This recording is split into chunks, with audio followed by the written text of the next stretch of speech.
All right. Thank you so much, Marshall. And hello, everyone. Today is August 14th, 2024. This is the Wednesday CalPads Q&A, and my name is Matt Clark. I'm a field support specialist at CSIS supporting CalPads, and I'll be hosting the Q&A today. Driving for us is the wonderful, the magnificent Gary Gerber. I have done quite a bit of CalPads training at CSIS, but this is my first time hosting the Q&A, so I might be a new face to many of you out there. I'll be filling in for Alex while she's out on maternity leave taking care of baby Rhea. In terms of announcements today, the big one is the final amendment deadline for the 2023 to 2024 EOY data collections is this Friday, August 16th, 2024. This is when all LEAs are expected to be certified in all 4 of the EOY data collections. There are no planned extensions to the August 16th final deadline, and both CSIS and the CDE would like to thank you for all of your hard work in EOY this academic year. I do have a second announcement. Flash number 285 was released last Thursday with updated guidance on TK LPAC testing. The flash states that the requirement to test students with the initial LPAC within 30 days of enrollment does not apply to TK students. LEAs should continue to submit the CELA file and populate the English language acquisition status as TBD if the home language survey indicates a primary language other than English or American Sign Language. The TBD status will remain with the students until they're tested with the initial LPAC when enrolled in KN. CalPads is no longer sending TK enrollment records to TOMS, and TK students will not show up in TOMS as eligible for LPAC testing. All right. Finally, an email was just sent out before the session today stating that registration is now available for the CalPads regional meetings September, March, and May. So please do take a look in your inbox for that email and register for the regional sessions in your area. Those are all the announcements that I have. Angela, do you have any updates on known issues, defects, deployments? Just that we are up to date on the active and fixed known issues with the release that went in yesterday. And happy news, all of the 7.x reports that had problems did not require new revision. So if you are LEA approved or SELPA approved, you can just go in and render that report to verify the numbers are meeting your satisfaction. All right. Thank you, Angela. And Dominic, CDE folks, any announcements? Yeah, I don't know how I'm supposed to follow that intro, but I do know if Marshall had put that together for me, I would have just evaporated on the spot. So you handled that really well. An email was sent out to SELPAs this morning talking about a defect that was found with validation for Plan 620E4. Essentially, what happened is we found a large number of students that had no status posted for them at all during the school year. And that would mean that they would not appear in your end of year snapshots or end of year reports. So the list was sent out. SELPAs and LAs are encouraged to make those updates. To make those updates to those records according to whether or not the student is actually eligible and participating or whatever other eligibility status they may have. We realize this is obviously a short notice and not the most fun thing to have to deal with, but it is something that you do want to pay attention to because this does impact your counts, like your student counts on your reports. Once the data is posted, if you add a status record, you would have to decertify or disapprove and recertify in order for those changes to be reflected in your reports. All right. That's all. Sorry. No, thank you so much, Dominic. All right. And I believe that is it for the announcements. So let's go ahead and jump into the questions. Q1 from Sin at Danuba USD. Regarding the Sunbucks, do all lunch program records have to be entered in CalPads by August 31st? Or is there a date after when records dated back to August 31st will qualify the student? I have to admit, I don't know the Sunbucks reference. So, Sen, I think you're referring to one of the flashes that was recently sent out, and I'm not sure if I fully understand the question, but I'm going to answer to the best of my ability. of my understanding, and if anyone else understands differently, please chime in for me. So yes, the students, they do have to have that active record by the date on that flash, which I believe was October 31st. I mean, not October, August 31st, in order to qualify. That is a hard date. And again, they can qualify against, or they can qualify either for the 23-24 school year or 24-25 school year, depending upon their enrollment. So the key is when were they enrolled versus when does that program date start? And thank you. I'm glad that answered your question. Thank you. Thank you so much, And thank you, Sean. Rebecca, for noting Flash 284. All right. Thank you, Sean, and thank you also, Rebecca. Next question from Sue-Ann. I found conflicting information about processes for 504 records. One website states that these must be reviewed annually, but no longer required to be closed annually or when a student exits a school. Another website states that the best practice is that 504 accommodation plans be evaluated annually, while 504 accommodation records are no longer eligible and should be closed in CalPADS. Which is the correct process for handling 504 records? Those are saying two different things to me, right? One is saying if the student, the first one is saying you don't have to close it if they leave the school. The second one is saying if they're no longer eligible, the record should be closed, which is accurate, which is what the data guide recommends.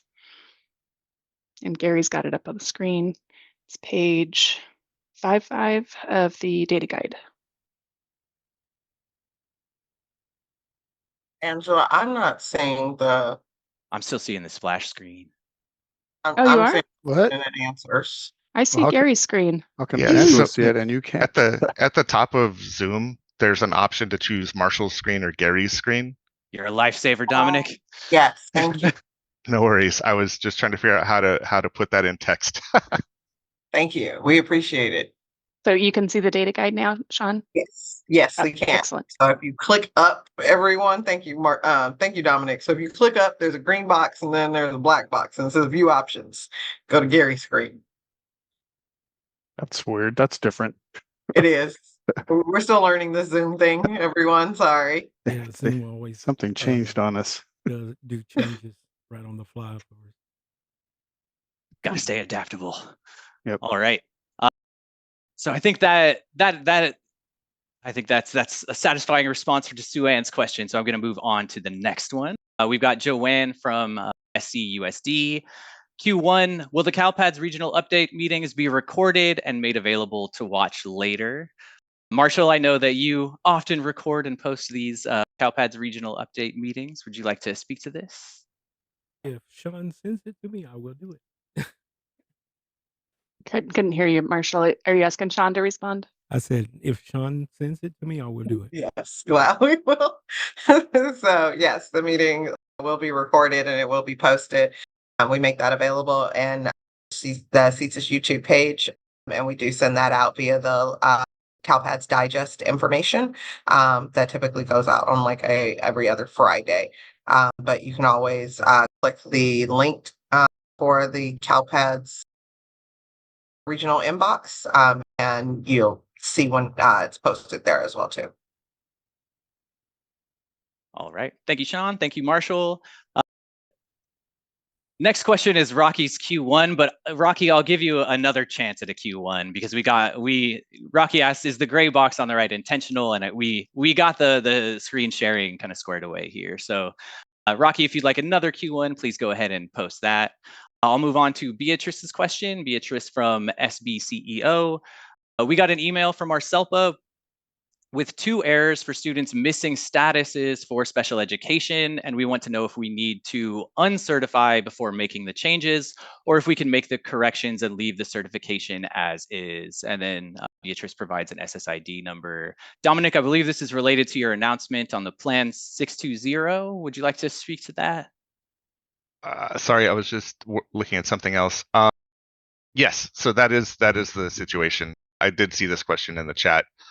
It is essentially where the status needs to be added or corrected, or the plan and service records need to be deleted.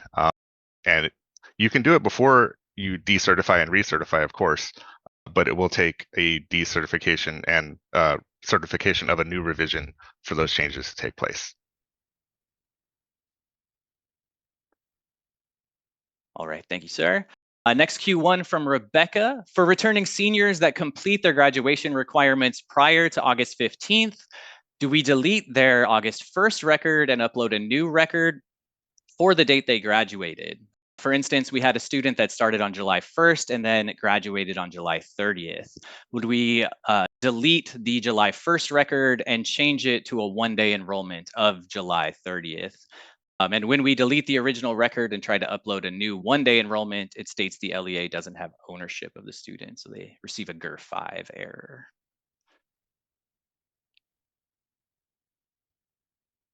Sorry, Rebecca, it looks like you're gonna need a ticket on this one, but yes, the one-day enrollment should be as of the student's completion. I don't know which Gary's driving to which flash says that, so that's Try why. 274, Gary. Thank you, Angela. I was looking for it. There it is. But it should be that 7:30 date for the one-day enrollment. I'm not sure what error you're getting though, so that's where I feel like you, or why you don't have ownership. So that's why I feel like I need a ticket in on this one to be able to better assist. All right, please go ahead and send in that ticket, Rebecca. Next Q1 from Nalisa. If special education staff were instructed to not send any transactions until after the CalPADS rollover, how is Tom's going to know who are special education for the initial LPAC?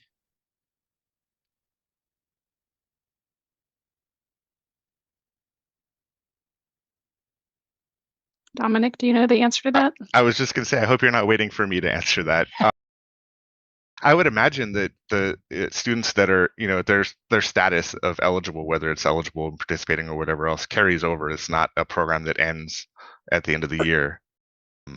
It's an However, initial impact though, Dom. then I'm sorry. I just don't know the answer.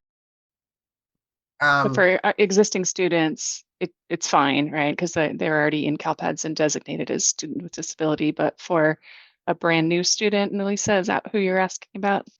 Who hasn't been identified as a student with disability in CalPADS yet?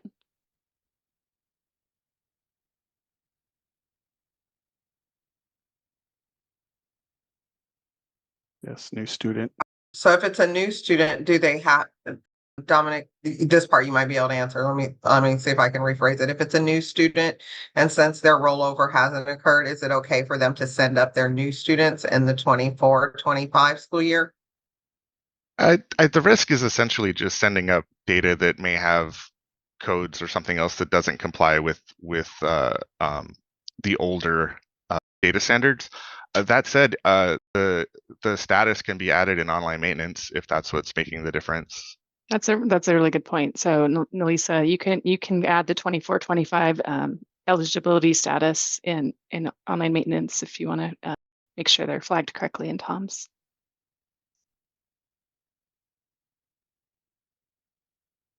Thank you, Angela and Dominic. So I think that's a great workaround for you, Melissa, and all other LEAs that might be facing that challenge. Right. Thank you, everybody. All right. Melissa, I'll come back to your Q2 once we're finished with the Q1s. Next Q1 is from Trish. Parents are calling us complaining about not getting SEBT cards for their preschoolers. Are we supposed to enroll preschoolers now? They received the cards for older students. So that goes back to the flash for SEBT for flash 282. You would continue for normal practices for your students. I don't know if you have preschool students enrolled to be able to answer that question fully for you, Trish. And then also if you do have preschool students, then you would provide those forms to them, but it's specifically for TK through grade 12. And so it goes into the guidance for it there.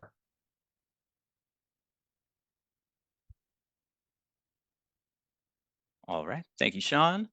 Welcome. Next question from Jennifer at Berkeley USD. For the course section completion field, education program funding source code. The document says the data element indicates whether a given course was initially funded or is currently funded by the California Partnership Academy program funds. How far back does initially funded go? Is it the start of the school year, or are you only looking at funding of certain things like staffing the course or materials?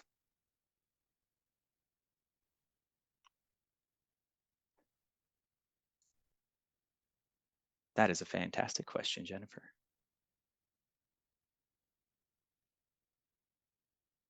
Probably going to need a ticket on that. I don't know if anybody on this call knows the answer to that question.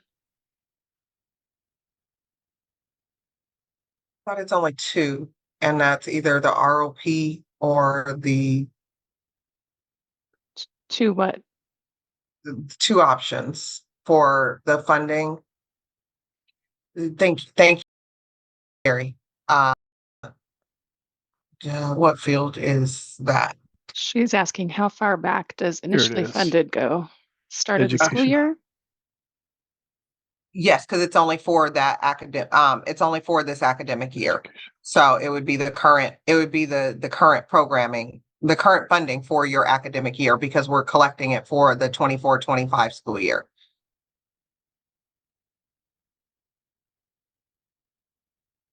And then she had follow-up, which was, and are we only looking at funding of certain things? She gives examples of staffing the course, materials.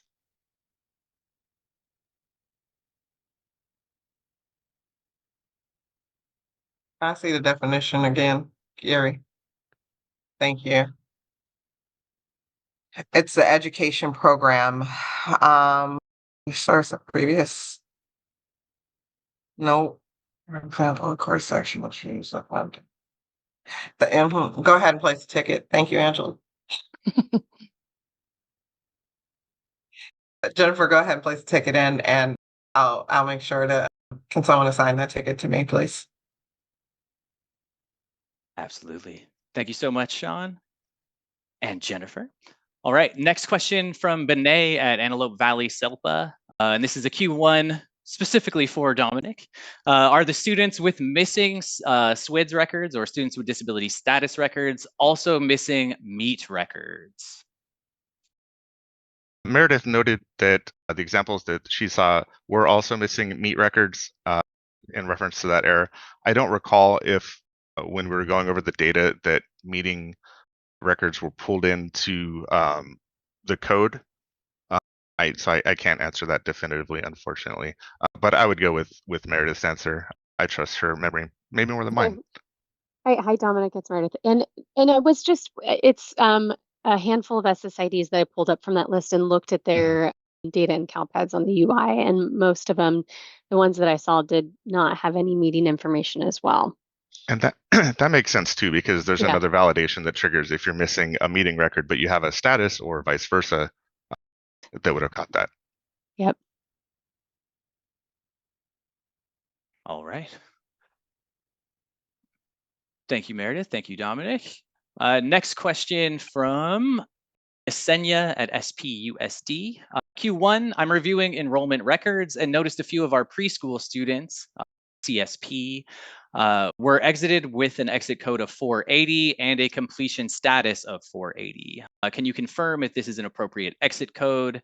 The students were expected to enroll in TK last year. So Gary's taken us to the code sets and it's filtering for completion statuses. And 480 is promoted, matriculated into a California public school. Let's see. If that's a preschool only CDS, then it could be logical.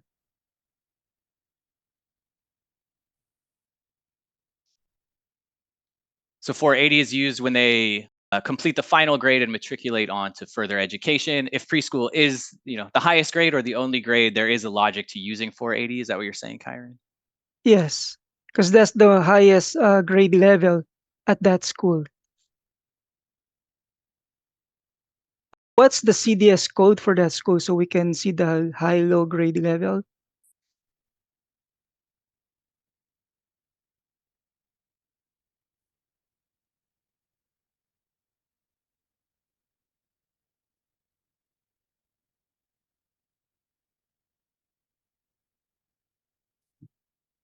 Tyron, I don't see a 480 in our code set.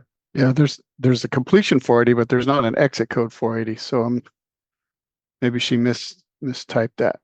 There's a 460. She says exit code 480 and a completion status 480. So it's probably a typo. And Yes. E234 480.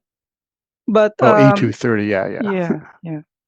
So if that's the only that's the highest grade level at that CDS code, then it makes sense to use an E23480 for a preschool.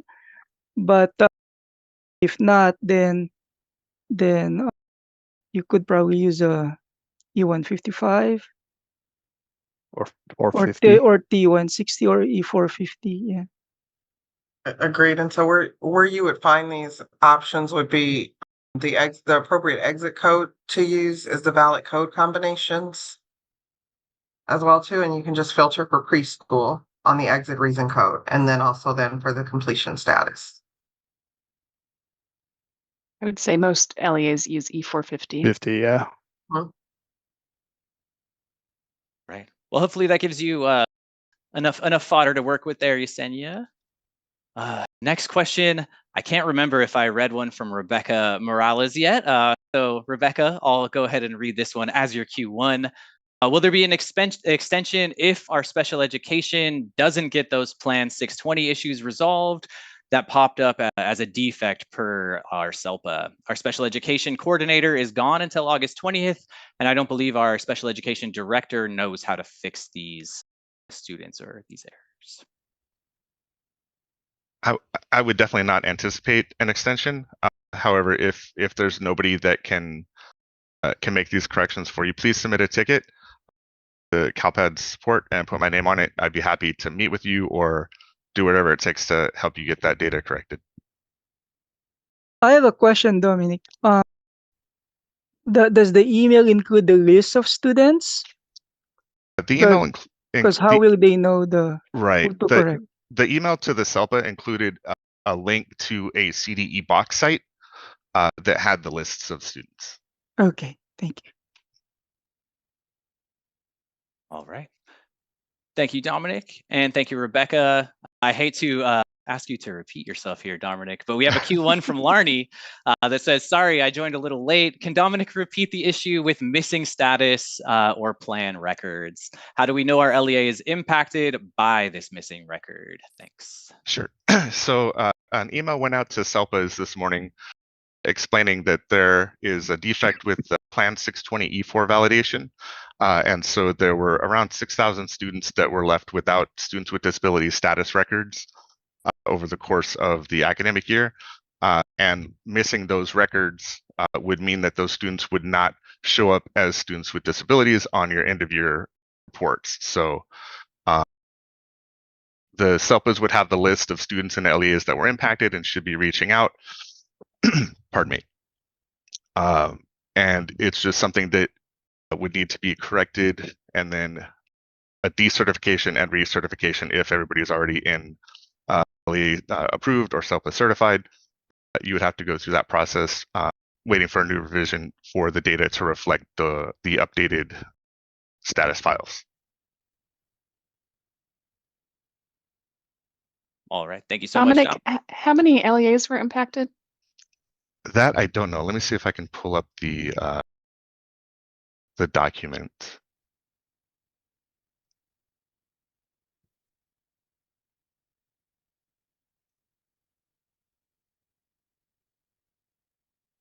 We can move on and come back to that. Yeah, I'll jump back in. All right. Thank you, Dominic, and thank you, Larnie. All right, Q1. I apologize if I'm mispronouncing your name. I believe it's Lydiette. Q1, we have a few 11th graders who will be completing their 12th grade credits by the end of this semester.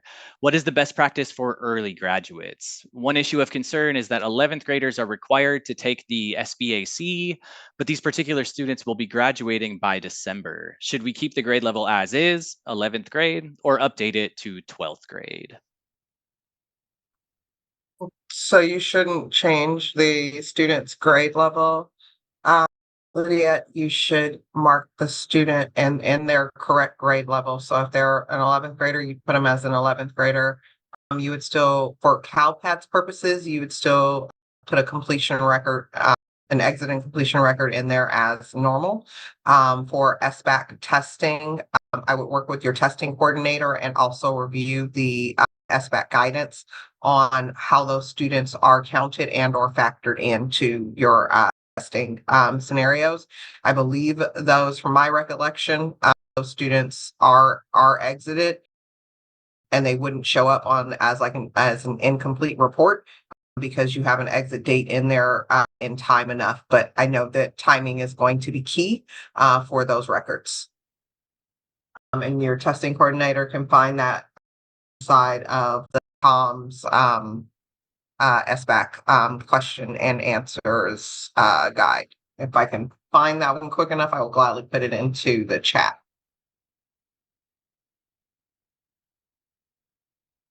All right, thank you, Sean, and thank you, Lydiette. Next question from Eileen at looks like Oroville City Elementary School District. Our district is a Community Eligibility Program, or CEP district, for free and reduced. So we only collect alternative income forms from new students that were not with us during our base year. I have parents wanting to complete them now in order to get the Sunbucks eligibility.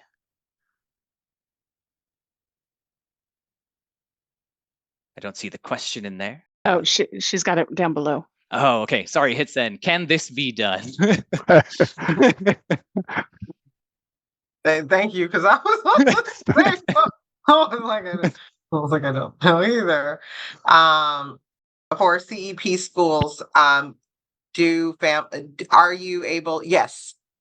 What flash is that? 284, 285, 280 something. So yes, can RCEP schools, thank you, Rebecca, for the flash.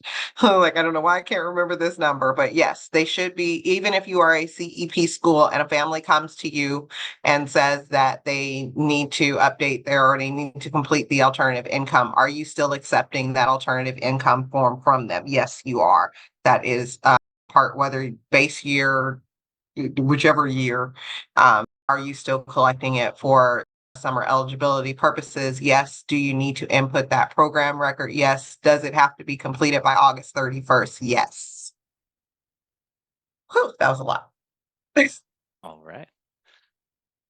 Well, thank you, Sean and Eileen. I get to get 2 questions out of the way for the price of 1 on this one. Matt, Matt, I got the counts. All right. So 552 LEAs, 128 SELPAs. So most SELPAs, but about 25% of LEAs.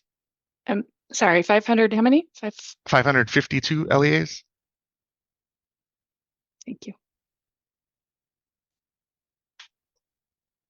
All right. Question 1 from Stephanie. Did all SELPAs receive an email regarding the plan errors, and when was the email sent? Most SELPAs received, and maybe all SELPAs, now that I think about it. I wasn't involved in the process. Hey, Okay. Dominic, yes, all Okay. SELPAs received it since majority of them were impacted. And it went out a little before noon, the email. Perfect. Thank you, Milo. Thank you. All right. Thank you, Milo, and thank you, Stephanie. All right. I've got another Q1 from Sue-Ann. Sue-Ann, you're only allowed 1 Q1. But I don't see the answer in this one either, or the question in this one either. She missed it. She was fiddling with the dual screens. Repeat. Let's. Okay, I'll go to the Zoom. answer. I'll go to the answered questions and repeat the Q1 for you. Sue-Ann, let's see here. 301. 301.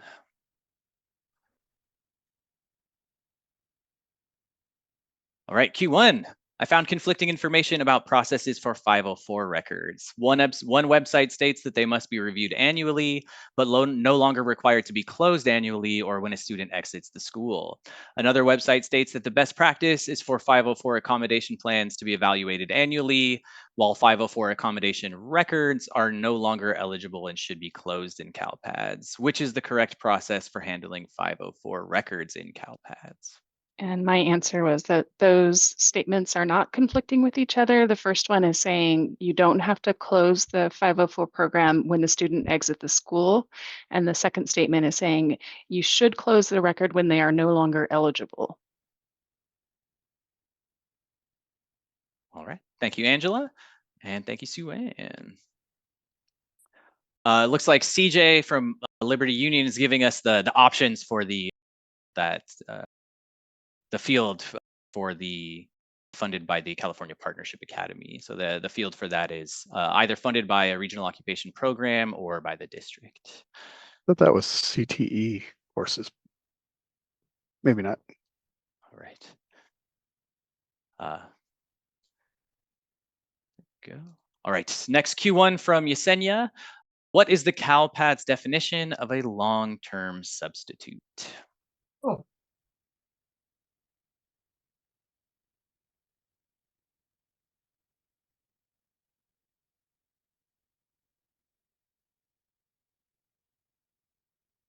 Right. Do we have it somewhere? It's in the code set. Sorry.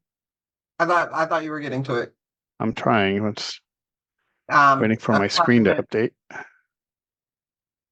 think it's assignment. Non-classroom based assignment. Yeah, I don't know why my page is not updating, but sorry.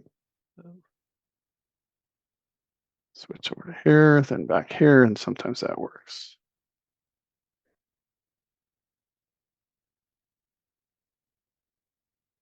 So it is just read it to you while Gary's still pulling it up. So it says a day-to-day substitute teacher dash permanent employee. And that definition is a staff member permanently employed by a local educational agency that is temporarily assigned to teach classes while a permanent teacher is either out on leave or is yet to be hired. Did I miss part of the question? No, I think No, that's it. That's a perfect response, Sean. Thank you. Okay, so Yesenia, what 30 days on general budget? Oh, okay, sorry. I saw Sue Ann put something in there and I was reading it. My bad. Thank you. All right. Thank you, Sean, and thank you, Yesenia. All right. Next question from anonymous participant. Sorry, I joined late as well. So anonymous, I'll count this one as your Q1. I recently came back to CalPADS from a 7-year hiatus. I recall there being an SSID match tool. Is that something that will be coming back or something similar? Oh boy, okay. So the SSID, the process for obtaining SSIDs has changed in the last 7 years. And we now obtain SSIDs through first going through the SSID match tool. We do have explanations for how the SSID match tool works on the CSIS YouTube training channel, and we're going to be delivering a live training through Bridge on the SSID enrollment process on August 27th. So we do have quite a bit of materials explaining how to use the SSID match tool and how to enroll students. Does that answer your question? So to anonymous, if you have not signed up for those bridge trainings, please do. Also, that information can be found in the CalPADS user manual and on the CSIS YouTube webpage for recordings. Yeah, 7 years ago is prior to bridge deployment. So I think Gary's showing you how to request an account there. Oh, no, he's taking you to the YouTube channel. Here's the training. If you go to the CSIS StickMac website, Gary, under support, and I think it's under support. And then the top right quadrant, the CalPADS online training. and then request an account when that next window comes up. And that'll generate a ticket, and we can start the process of getting you signed up for Bridge. All right. Thank you, Angela. Thank you, Gary. Next question from Sharon. Q1, if there were no SWIDs, students with disability status records, and no meet record, we added the SWIDs record. Do we need to add the meet record as well? Yes, if a meeting was held and you have that in your special education data system, but it's not reflected in CalPADS, you would want to add that record. Right. I love it when Really? it's a straight yes. I know, but it's just really curious how they got a plan in there with no meet and no status. I mean, I know we don't validate against that, but on the input, but what would their local system be doing in that to cause that scenario? We think it could be related to issues where parent hadn't consented yet, so they sent up the transaction regardless, and so the way that maybe SACE, for example, creates the transactions it doesn't, depending on the elections that are made during either the affirm process or when updating the signature status, SACE will determine which file types to include in the transaction. So perhaps the transaction did not include all of the file types. They were submitted early, perhaps. It's hard to say. We did talk when we met yesterday, when Meredith jumped in about adding an input validation for plans requiring a SWIDS, but I think that's something we'll discuss on Friday. Thanks for that. Yes, thank you. All right. Next question from Alex. Alex, taking this again as your Q1. Our special education department has placed a 6th and 8th grade student at one of our K-5 schools in the upcoming year per their IEP. How do we report the students at their school if the CDS code for the school has it listed as a K-5 only? Let's place 6th and 8th. We do not validate against that, I believe.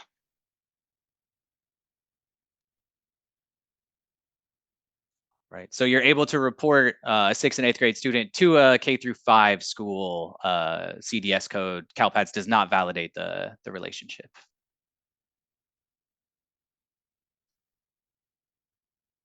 Oh, I'm confused on that question. So if the student, no, we don't validate. Never mind.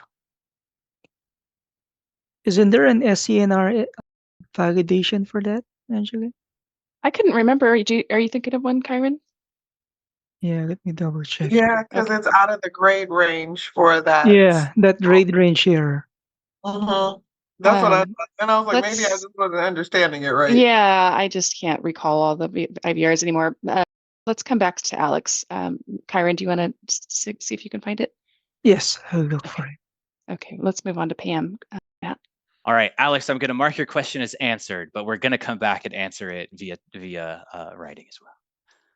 All right, I'll move on to Pam now from El Cajon Unified. Q1, I am one of the LEAs who had submitted updated students with disabilities files. My concern is getting a revision in time to be able to recertify. I'm constantly working in CalPADS right now, getting my enrollments in. Because of that, my revisions will take a while to generate. I'm now decertifying, but I'm extremely concerned about the time constraints making these updates and recertifying.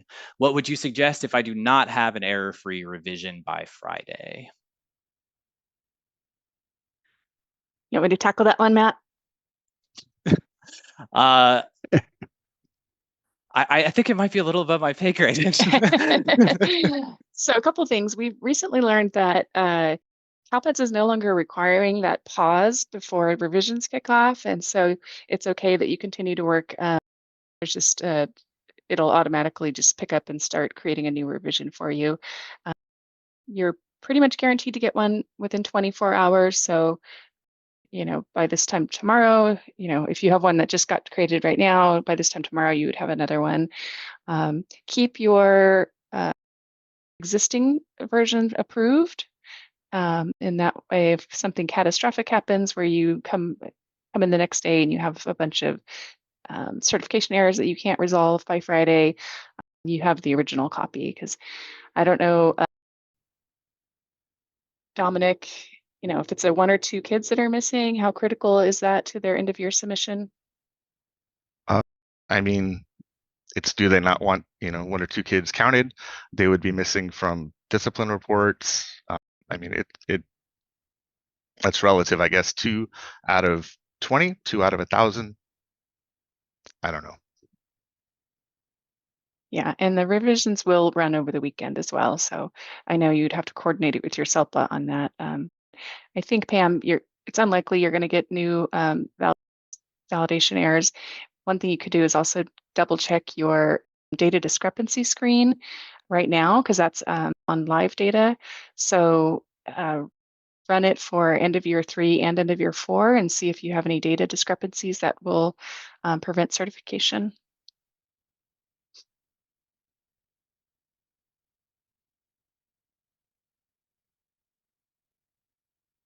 All right. Thank you, Angela and Dominic. And thank you, Pam, for the question. Next question from Rochelle at Clovis Unified. Q1, Plan 620. How will we know if our corrections have cleared if the Plan 620 is a defect? Do we assume there are no longer any issues if they appear on our updated snapshot reports? Some SSIDs are on our list twice. I'd say, sorry, go ahead. It looks like Benet from Antelope Valley SELPA posted a comment as well. Those with duplicate SSID numbers are students who have 2 IEPs. Sorry, Dominic, go ahead. No, not at all. Not at all. So yes, if they're appearing on your end of year 3 and 4 snapshot reports and they were not previously, that would be a good indicator. You can also, of course, check the student's special education status container, or you could run report 1620. To be 1624. 1624 should show the statuses, but really, if you just have a handful, it may be best to go into the container, into the student detail one by one. All right. Thank you, Dominic. Next question from Suzanne. Q1, did I just hear that the alternative income form must be collected by August 31st? So Suzanne, I'm not sure what part you heard and I don't want to confuse anyone. So I'm pasting it into the chat right now. I'm sorry, I've been off camera because there's a fly in my house and I don't want to seem like that crazy lady going like this the whole time. So, and it is per flash 284 for SEBT. Yes, for federal, per the federal requirements. If a family comes and if their status has changed, and they need to, if their status has changed and warranted, then yes, you do need to give them that alt income form again, but that is for SEBT only requirements. Okay. And I'm putting that I put that in your question as well. And then I believe it was either Kyron or Angela that already posted flash 284 side of the chat.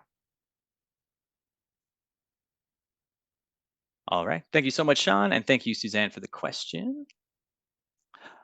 Next question from Ava Perez from Saugus Union School District. Q1, hello. I'm currently pulling my SSID numbers and working with the SSID match tool. If I have 30 students without a matching SSID number, is it safe to enter them through the SENR to get the new SSID numbers? Or do you recommend that I pull them one by one, student per student? And then Sue-Ann posted, I would also try and do a lookup of the students in CalPads. It sounds like Sue-Ann's is a lookup of the students one by one. I recommend using the SSID match tool under all circumstances versus the one by one, just because you should be getting better results back as long as you're entering in the correct information. So you're entering in that student's full name, parent information and everything. So that way, you can see across and download that ODS, the SSID ODS extract, to be able to place into your SIS system and do that matching validation process. Especially if these are older students, you want to do that, because if they're older students, chances are they do have an SSID number. All right. Thank you, everyone. Next question from anonymous participant. I'm not sure if this is the same anonymous participant. If it was, you snuck one past me. Can you please repeat the deadline to receive the income verification forms?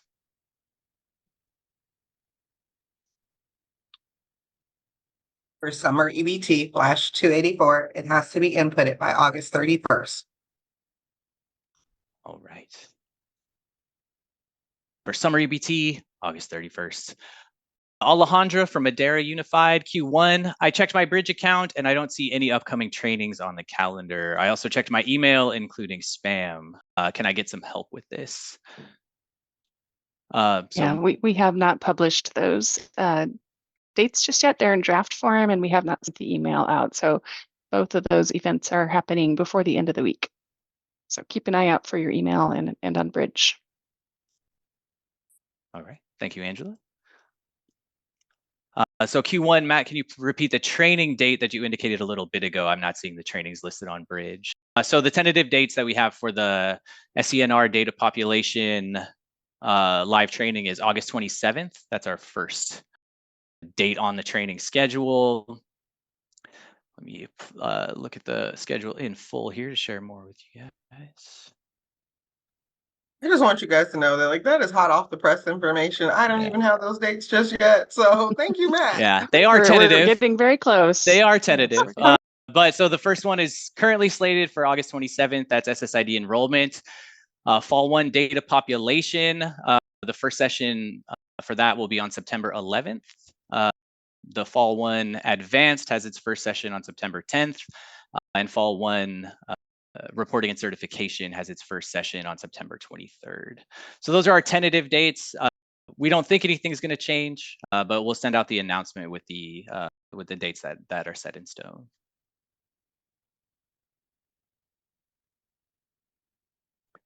Okay. Next question from Judy at Fresno COE. Is the deadline to submit a TBD status with a reporting language for TK students also 30 days? So that's Flash 285, the newest Flash, not yet up on the web page here. Let's see.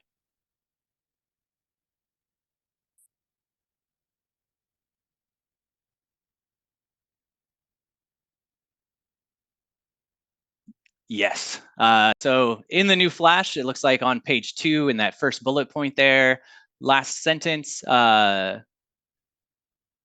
LEAs are required to assess those students in 30 days of the initial LPAC or initial alternative LPAC.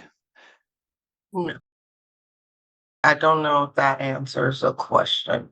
So TK students are not supposed to be tested. That's to assess them. So yes, I really have the fly in my house and the racket in my hand. Sorry. Okay. I'm gonna go back off camera. And so then sorry, Judy. So you don't assess your TK students. Please make sure you are enrolling them as TK students, that they are valid TK students. And so what do you mean by a deadline to submit a TBD status? The TBD status should be sent up as soon as possible. All records should be updated. Our CALPADS best practice, I believe, is 14 days. Paul normally corrects me on that one. No, you got it right. It's 14 days. Yay. Thank you. Okay. So all records, our best practice for CALPADS should be updated within 14 days. And so basically just send up that SELA record for as soon as possible. You will get the error code. You will still get the error code come census day if you do not have a TBD, if you do not have any status in for your TK students. Collection of the HLS still occurs like normal upon enrollment to California Public School. I hope that helps. All right. Thank you, Sean. Thank you, Judy. And thank you, Rebecca, for commenting in there. Next question, Q1 from Amber. Sorry, you probably said this. We only need to recertify EOY 3 and 4 after we fix the special education error, correct? I believe that would be correct. Okay. Another straight yes. I like those. Okay. Next question from I think we've already got a Q1 from Benet. So I'm going to go down to Lily. Benet is actually, sorry to cut you off, Matt. Benet is posting a question from the chat that somebody else asked. All right. Benet posting Heather DeFeedy's question from chat. Q1, will the Plan 620 defect impact anything for Fall 1? Brandy mentioned there might be an impact, question mark. Not that I'm aware of. She hasn't mentioned that to me. So fingers crossed that there would be no impact. Yeah, as far as I know, there would not be one. All right. Good to hear. Next question from Lily at Napa County SELPA. Q1, our SELPA is in the Plan 620 boat. We've got the SWIDs updated in the affected LEAs, but can we add a meet record if there isn't one for students who transferred in from a non-SACE or out-of-state district? Our LEA didn't hold the meeting and doesn't have an overlapping enrollment, but the former district never reported the meeting. Yes, you should be able to add a meet record in online maintenance if it does not exist, even if it was held by another LEA.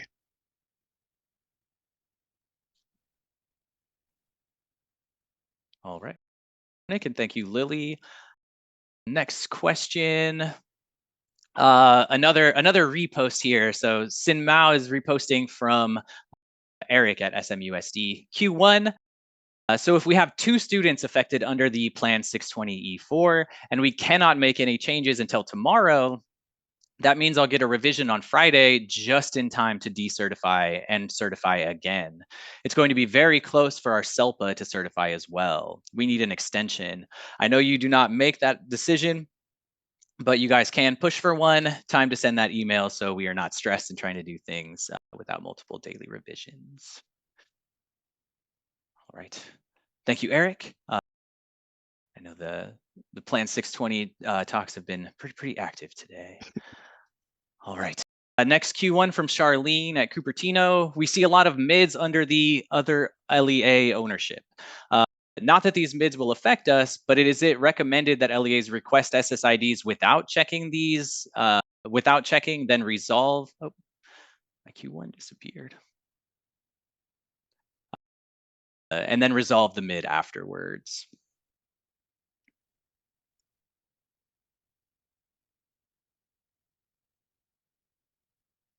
So I would say no. The best practice is always to check for the SSIDs. Yes, and you also want to check, especially before testing, to ensure that you have resolved all mids, because you don't want to test a student twice just because you weren't able to pick up the correct SSID number. So yeah, do your best to resolve. Also, again, that's where that ODS extract comes in, to ensure you're looking and capturing the first or the only SSID first. And also creating mids creates a lot more work for you than just checking to see if they have an SSID.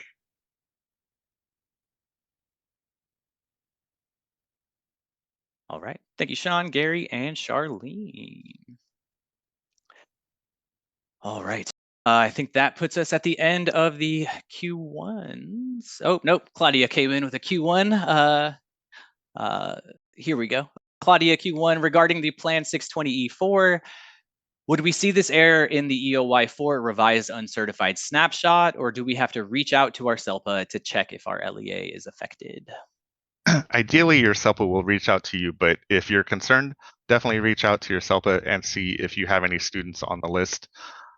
It's not an error, it's missing data essentially. So you're not going to see it in your DDs or in your certification status. All right. Thank you, Dominic, and thank you, Claudia, for the question. Going back up to the top for the Q2s now, circling back for the Q2s and above. The first Q2 is from Nalisa at 308. Dominic, what happens if LEAs are not able to make all those changes before the end of the amendment window? Then the students would be missing from your end of year 3 and 4 reports. But essentially, it's possible they shouldn't be on there anyway, right? It's possible they're not eligible. Yeah, absolutely. No, you're right. I feel like the majority should be, if I remember the spread of the statuses, the majority should be eligible and participating. But you're right, if there are some that should be, ineligible, for example, then they of course would not appear. All right, and then she has to follow up just under that. Any other negative impacts, funding, monitoring? I can't off the top of my head think of any, but just because I'm on the spot, I don't. I feel like I've been scrambling for about 59 minutes now. I don't know of any other negative impacts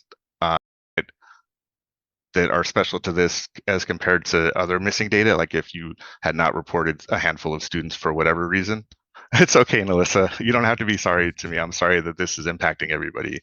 I don't specifically know of any questions. If you want to send an email to SPED data support at cde.ca.gov, address it to me. I'll see if I can dig in on that. All right. Thank you, Dominic. Q2 from Sin Mao at Danuba USD.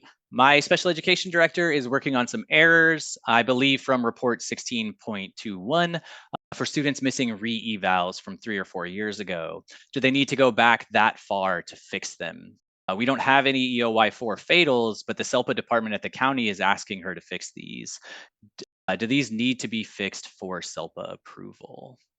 So they would not need to be fixed for CELPA approval. 1621 is a monitoring report used to monitor timelines for, I believe, plan reviews and reevaluations. So there's nothing in that that's certified. However, next Tuesday we are pulling the second prong of the annual determination letter. So if there are students that you're correcting that were part of your original annual determination letter back in February, then you would want to get that data updated before next Tuesday. But there's no end of year 4 related to report 1621.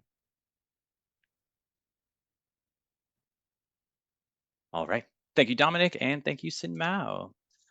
Net Q2 from Benet at Antelope Valley CELPA. Regarding the Plan 620 defect, because these students were not identified as eligible in participating, will this impact EOY3?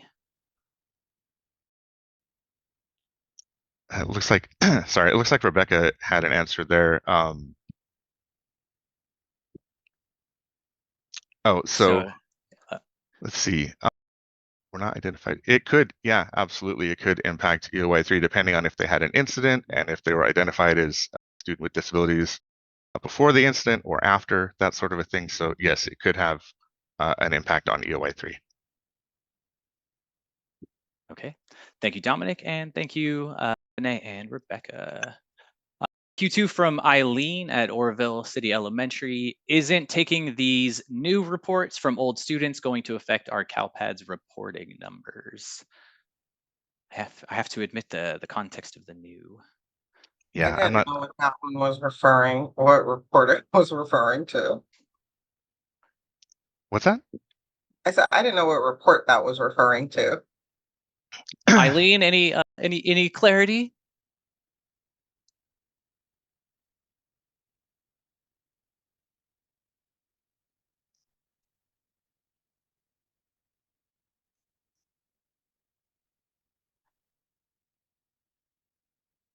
Maybe All she's right. gone.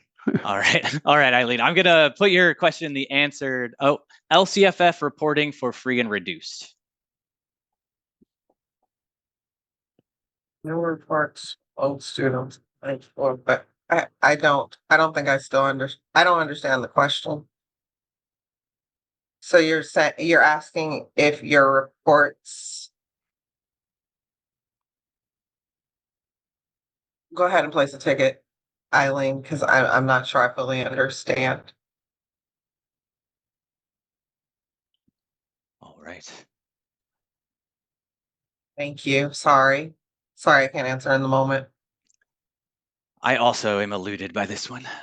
Okay, Q3 Okay. from Claudia. If we do new income verification applications for students that were with us during the base year, entered a 182 record in CalPads, how do you distinguish from a new record for this school year? If you're asking what.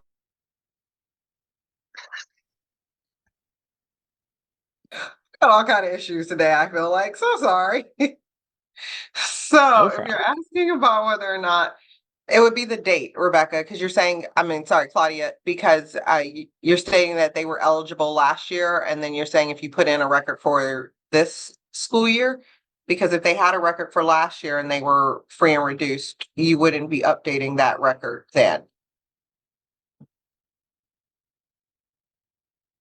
So the date would be the key factor in which they are eligible for. And then she has a follow-up. This will be a new record? Question mark. So it would be a new record, and then they're eligible for this year where they weren't where they didn't have a 182 record for a 181 or 182 record for last year.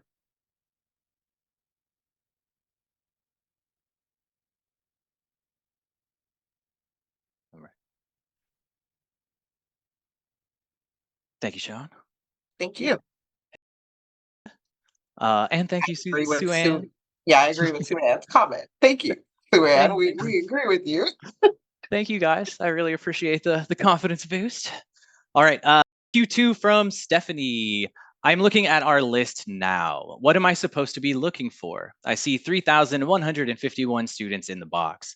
Does this mean that all of these students have to be fixed? What report is this impacting? I see my 16.12 students with disabilities, and my special education department reviewed this report. Melissa added a comment that unfortunately the file that was sent to SELPA includes every student that was impacted, and so we asked that SELPAs pay attention to the LEAs that are in their SELPA. And so you would either be looking for your SELPA code or your CDS code in the list to identify the students that belong to you that were impacted. Thank you, Dominic. And thank you, Stephanie. Next Q1 from Eugenie. One of our LEAs identified on the Plan 620 defect. Sorry, one of our LEAs identified on the Plan 620 defect that all special education related files are already indicated on the CalPAD student record. What should we consider to do? They're already certified. And then she added further context in a comment. Their file revision date that was certified is 8/13, so yesterday. Does this call for them to recertify in this case? I'm not quite sure, Eugenie, what you mean. If they were identified in this list and staff has gone in to look at the CalPAD student record and there is a status, the appropriate status is already there, and that sort of thing, and you don't need to do any updates for a correction, then you would not need to decertify and recertify. But if that's not the case and the data was added to the records after that 8/13 certification, they would need to decertify and recertify. All right. Thank you, Dominic. Next question, Q2 from Heather DeFeedy. Follow-up from Benay's question on EOI 3. Should an LEA check to see... Hold on one second, Matt. I'm sorry to interrupt you. I do just want to note that we're over time. So for those that need to fall off, please feel free. And then Angela, if you don't mind, I'm going to call our anonymous participant, our last question. Sounds good to me. And Thank Sean. you. Thank you.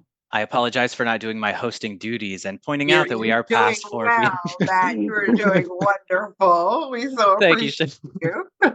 All right. So the penultimate question from Heather DeFeedy. Q2, follow up from Benet's question on EOI 3. Should an LEA check to see if the student who had missing status files had any behavioral incidents before decertifying EOI 3 due to the Plan 620? Well, if the student is missing that status record, it would not just impact EOY 3, it could potentially impact EOY 4. So I think as far as decertifying EOY 3, you would save time if you just had one student to double check on that, because EOY 3, as far as SPED reporting purposes, is for discipline incidents for students with disabilities. And if they did not have any while they were identified as a student with disabilities, then the data should not change.